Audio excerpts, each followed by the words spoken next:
തോറ്റ തുന്നം പാടിയിട്ട് കോൺഗ്രസിന് എന്തെങ്കിലും വിശകലനം നടത്തിയിട്ട് കാര്യമുണ്ടെന്ന് തോന്നുന്നില്ല.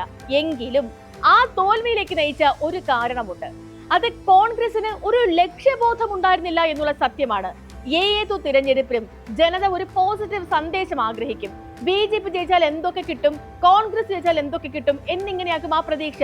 ഇവിടെ രാഹുൽ ഗാന്ധി മുന്നോട്ട് വെച്ച ഏക സന്ദേശം അത് വോട്ടുചോരി മാത്രമായിരുന്നു.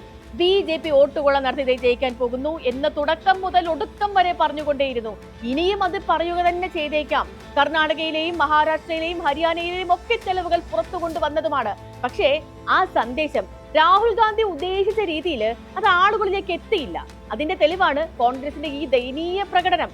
കോൺഗ്രസ് ആണ് RJDയെ കൂടി വലിച്ച് താഴെയിട്ടത് എന്ന് പറയാം.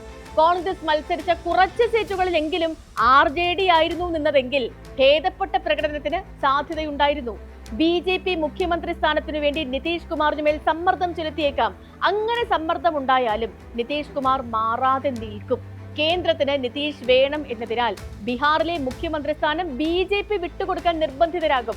നരേന്ദ്രമോദിക്കും കേന്ദ്രത്തിലും നിതീഷ് കുമാറിന് ബീഹാറിലും സ്വസ്ഥം വാഴാം എന്നാണ് ഈ ജനവിധി.